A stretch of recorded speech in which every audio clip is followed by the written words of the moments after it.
former White House aide Omarosa found in a psychedelic Seapunk-styled space mission to get Donald Trump's hair. Just days ago, it was reported that Apprentice star Omarosa alias Lady O, née Omarosa Manigault Newman was fired from whatever White House position was made for her unclear.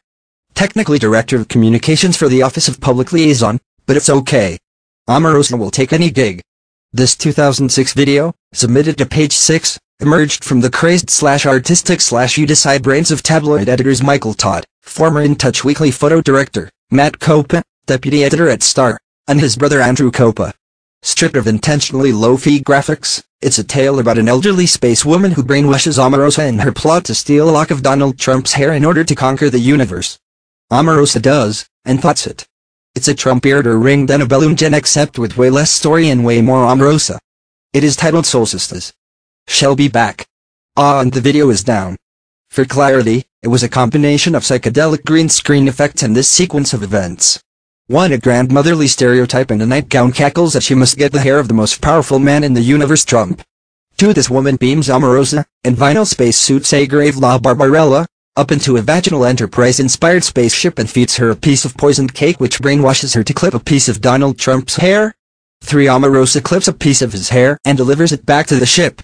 4. Omarosa turns on the elderly woman and kicks her off onto a small moon where the woman grabs onto a dead tree and says something like "I'm not finished with you yet." It could have been pitched to Omarosa as "Hey, we're doing a thing in the garage, have a second?" Here is a screen grab for posterity. Thank you for watching. For the follow-up, subscribe to the channel yourself here. Trump asks where her husband, Jared Kushner, is and she says he is packing a go-bag before the FBI arrives. Trump's sons, played by Alex Moffat and Mike Aide, brought more ornaments of past administration members and introduced Elf on the Shelf, Jeff Sessions, played by McKinnon as well. McKinnon Sessions asks to put the angel, Robert Mueller, on the tree, because he's next.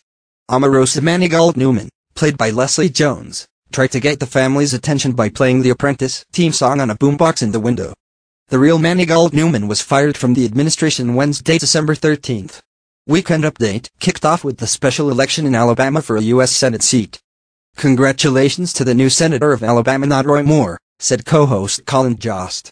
Co-host Michael J. said the election proved to be an example of exactly why Republicans try to keep black people from voting, citing 98% of black women voting for Jones in Alabama. Jay joked that he chooses who he's voting for based on who he'd rather see approaching his car if he were pulled over. And it's almost always not the one on a horse, Jay said. Leslie Jones returned as Omarosa Manigault Newman to demand a retraction on the story that she was fired from the Trump administration, insisting she left that job by choice. "I quit," Jones said. "I deactivated my ID card. I changed the locks on my own office. I escorted myself off the premises and then I threw myself into the bushes." Saturday was the third time comedian and actor Kevin Hart hosted SNL. During his monologue he talked about how, at first, he was reluctant to have a third child, venting that all of the fun responsibility lies on the shoulder of the father. The Foo Fighters performed 2 songs, "The Sky is a Neighborhood" and a medley of Christmas songs. Thank you for watching. For the follow-up, subscribe to the channel yourself here. Aide Bryant showed up as Sarah Huckabee Sanders, the White House press secretary, with ornaments that featured mugs of her predecessors, Anthony Scaramucci and Sean Spicer, whose mangled corpses I stepped over to get this job. Vice President Mike Pence Bennett was next in line, apologizing for slurring his speech. He blamed a ginger ale. Then came this exchange, prompting one of the show's loudest laughs. "Mr. Baldwin, are you here to deck the halls, Mike?" "Mr. Bennett, I don't like that song because it mentions gay apparel." Omarosa Manigault Newman, the White House aide, who left her job this week, appeared outside an Oval Office window, in the form of Leslie Jones, before being promptly dragged away again. More on her later. Scarlett Johansson made a cameo as Ivanka Trump, offering an ornament of Roy Moore, the Alabama Republican, who on Tuesday lost his bid for the Senate. "I thought for sure he would win, until he lost. Then I said I always knew he would lose," Mr. Baldwin said, referring to Mr. Moore. "At least America knows that I finally supported an accused child molester." Ms. Johansson responded, "As I said, there is a special place in hell, and we're all there." Kevin Hart's interesting monologue. Kevin Hart was the SNL host of Three-Peat, and his monologue focused mostly on having his third child. "I can admit to everybody that I wasn't excited about having a baby in the beginning. When we had the idea of having a baby, I wasn't thrilled. I didn't know if I wanted the baby. That's me being honest. Don't judge me. In being honest, I didn't know if I wanted the baby. The reason why is because I have got 2 babies already. My daughter is 12, my son is 10. I told my wife, I said, babe, I got the best of both worlds. I did it. We married. So technically, those babies are your babies. That's what I told her. Those are your babies, too. She said, I know, but they are old, and I want new ones. I said, well, first of all, don't talk about my kids like they're used cars. Don't do that. Okay? These kids run perfectly fine. There's nothing wrong with these kids. The monologue was interesting given that just this week, Mr. Hart had admitted on a New York radio show to cheating on his wife while she was pregnant. Ms. Jones returned as Ms. Newman during Weekend Update, insisting that she hadn't been fired. That's right, I quit, Ms. Jones said. I deactivated my ID card, changed the locks on my own office, I escorted myself off the premises, and then I threw myself into the bushes, and then a security guard showed up to once again escort Ms. Jones off the set, or maybe it was the other way around. You better take my arm, because I'm escorting you out of the studio, she said, referring to the guard, and you better throw me into the Christmas tree. This was the first SNL episode since it was announced that Colin Jost and Michael Che would become the co-head writers for the show. Mr. Jost Doug Jones has become the first Democrat to win a Senate seat in Alabama in over 20 years, said Roy Moore-Gross. Over 20 years? Mr. Che Democratic National Committee Chairman Tom Perez tweeted, Black women led us to victory, and we can't take that for granted. But I bet you will, and you know why? It's because Democrats know that black people aren't really Democrats. We just vote for the guy that looks less likely to put us on a boat. Here is how I vote. I look at both candidates. I listen to them speak, and then I ask myself, if I got pulled over, which one of these candidates would I rather see approaching my car? And it's almost always not the one on a horse. Mr. Jost police in Illinois arrested a man for drunk driving after he crashed his car into a ditch and told officers that his name was Burger King. Police then took out their tasers and had it their way. Mr. Che, the FCC approved a controversial plan to repeal net neutrality regulations. The move was spearheaded by FCC Chairman Ajit Pai, who I assume Trump picked because he looked at him one time and thought, I bet this guy does computers. Poor Shaquille O'Neal.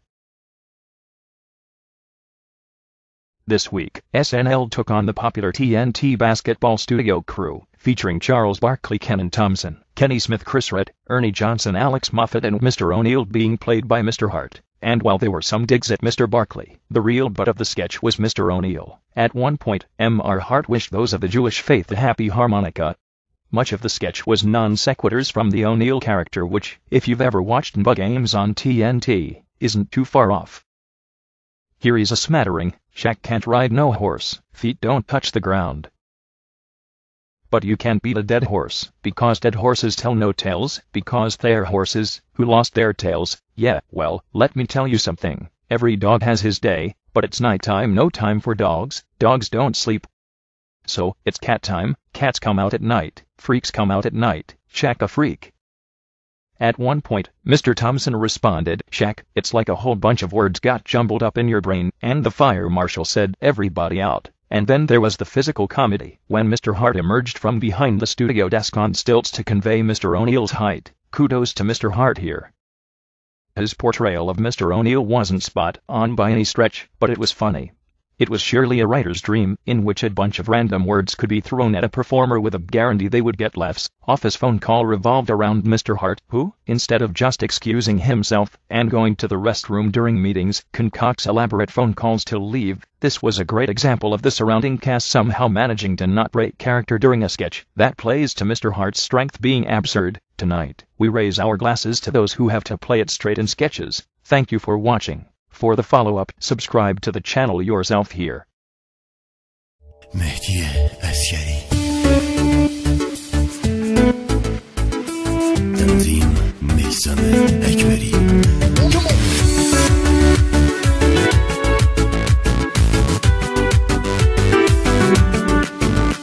غافل شدم از گوشه قلبم داری میری عاشق شدنم دست تو بود اینجا گیری قبلا که میگفتی تا دنیا دنیا است هم صحبت تنهایی من میشینه میری از من دور دور جور نشی که هر جور جون بگی میدم تا هم نفس من چی هم نفس من چی عشق و دل من چی زندگی من دل خوشی من